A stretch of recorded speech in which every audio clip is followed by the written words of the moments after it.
When the drivers' meeting started on Sunday morning, no one had any idea what race director Pelle Larsen was about to announce. As usual, the race director gave the race briefing and a final explanation of the race course. Then Larsen approached teams and drivers with a personal statement. This is going to be my last race for the Formula 2. I'm going to quit all the work I have in UIM. I'm going to quit all my work I have in the Swedish National Authority, because for me it's a lot of reasons. I actually also have to stay at home. My wife getting sick, have to give me more time. So anyway, I want to thank you everybody.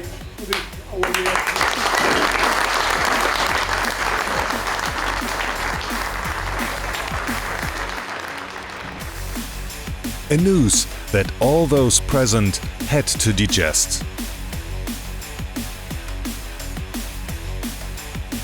So, it was the final race of race director Pelle Larsen, but at the same time, the decisive race in the 2022 UIM F2 World Championship. Local hero Duarte Benavente starts from pole position, with Tobias Mintekas right behind him. The first title contender will then enter the race from third spot on the grid. This means the best chances are there for Team Sharjah pilot Sami Celio. Stefan Hagen will start right next to him. For the German as well, everything is still possible in the race regarding the world title. World Championship leader Mansour Al-Mansouri will be starting from 7th grid position, so the Abu Dhabi pilot will have to fight his way to the front if he wants to take the title in the end. The season final, though, promises to be a real thriller. Let's take a look at the racecourse in Vila Velha de Rodão. The track, with its 7 turns, has a total length of 1.58 km. The longest straight is just 487 meters in length. On the challenging and tight circuit, 45 laps will be raced. The time of waiting was over. Start of the Portuguese Grand Prix, Part 2. 17 boats are on their way to the first turn. The best start had clearly Tobias Mintekas and Edgaras Riabko, both side by side, and it is Tobias Mintekas who can take the lead, followed by Edgaras Riabko, who moves up to 2nd position. Duarte Benavente dropped back to 3rd place, followed by Bimbas Johan, Stefan Hagen and Sami Celio. Up front, Tobias Mintekas, the Norwegian, is leading the Grand Prix of Portugal.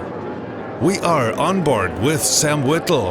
This is about 12th position, and you can see how close the fight for positions is. World Championship leader Mansour Al-Mansouri has already moved up 1 position to 6th spot. The Abu Dhabi pilot is battling with Owen Jelf. Mansouri needs to keep up with Celio and Hagen, because these 3 are going to decide the championship between them. At this moment, Stefan Hagen would win the title. The German is currently 5th, in front of Celio and Mansouri, which would make him the champion. Back to Sam Whittle fighting with Mette Bjerknes. The Norwegian closes the door, but Whittle is still there. It ends up in a collision. But both are able to continue the race so far. Fortunately, nothing serious happened here. But what was quite difficult to notice, also Colin Jelf, who was in front of them, had problems. He lost control and was forced off the circuit. The British pilot barely managed to avoid a further collision. In the end, the accident with Bjerknes caused the retirement of Sam Whittle. His boat was damaged and even threatened to sink. Whittle thus was the first DNF of the Grand Prix of Portugal. We turn our attention to the leader of the race. Tobias Mintekas is confidently at the front of the Grand Prix. It would be the first victory for the Norwegian, who in the meantime has gained a comfortable gap to Edgaras Ryabko on second spot. The battle is much more intense behind him.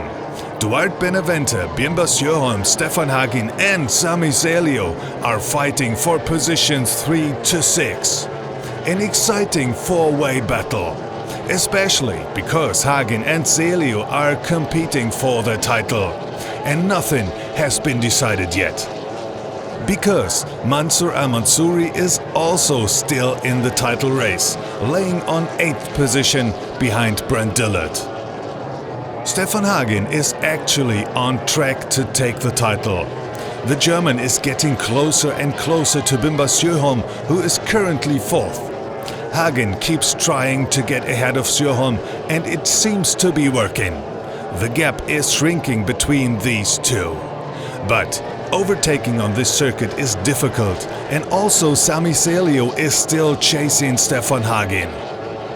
Sjöholm herself is now putting pressure on second place Duarte Benavente. It is and will remain an extremely exciting race in terms of the battle for positions and, of course, the World Championship. Can Hagin now make a move on Sjöholm? The German gets on the inside and clearly has a pace advantage. But in the end, Sjöholm is able to maintain her position. The Swedish stays ahead of Hagin. But Hagin doesn't give up. Sjöholm is still under pressure. A risky game that Hagin is playing here, because if something goes wrong in the fight with Sjöholm, it's not only the end of his race, but also the race for the title. Keeping in mind, these two have already had their run-ins on the race course in the past. Could Sami Zelio be the happy winner in the end? The Sharjah team pilot can easily keep up with Hagin's pace, and the former F1 H2O world champion is definitely experienced enough to wait for a mistake on Hagin's part. Bimber Sjöholm is still able to keep up, even if the Swedish driver is already pushing to the limit. But Hagin has to push as well to stay within reach.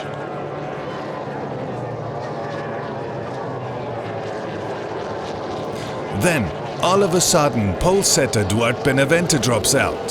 The Portuguese on the way back to the pontoon and thus the end of his home race.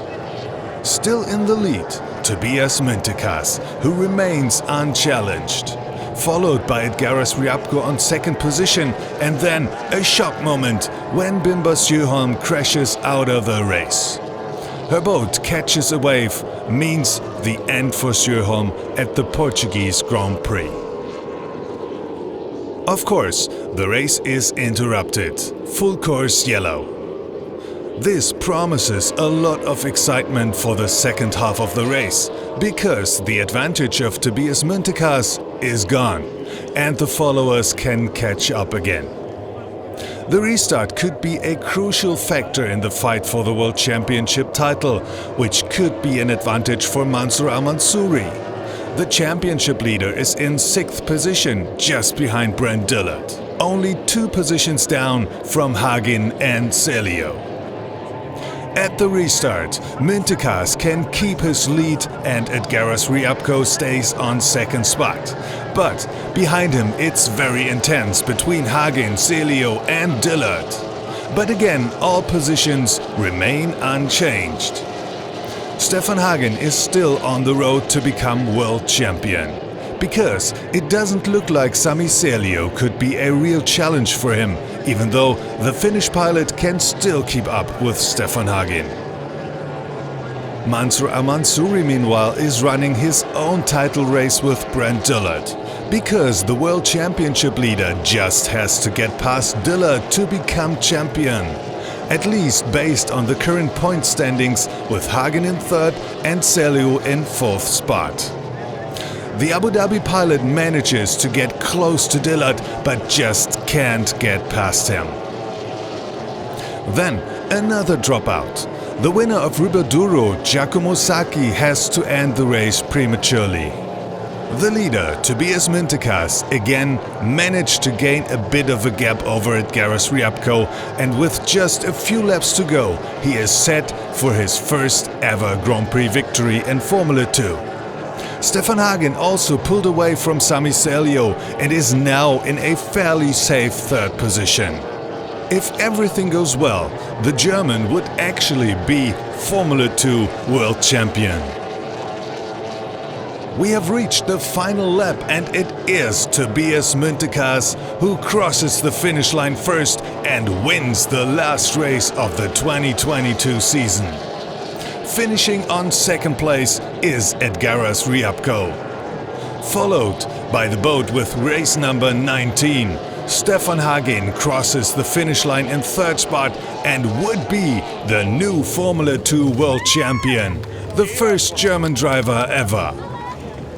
The joy of driver and team is of course gigantic.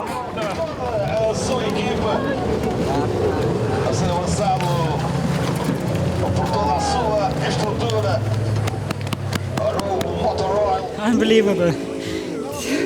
Just can thank you to all my team, to the family, and to all who have believed in me.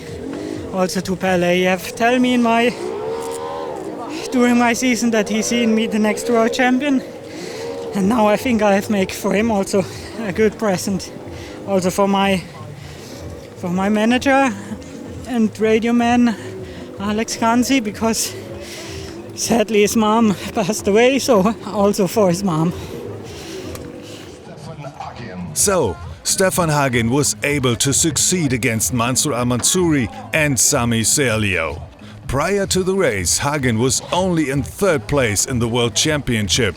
With just one race, he was able to reverse the outcome entirely.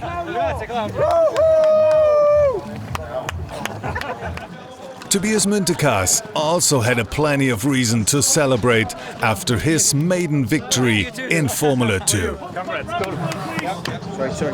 Yeah, actually I had a good feeling the whole weekend. Everything has been working smoothly. Those guys is perfect, so we couldn't ask for more this weekend.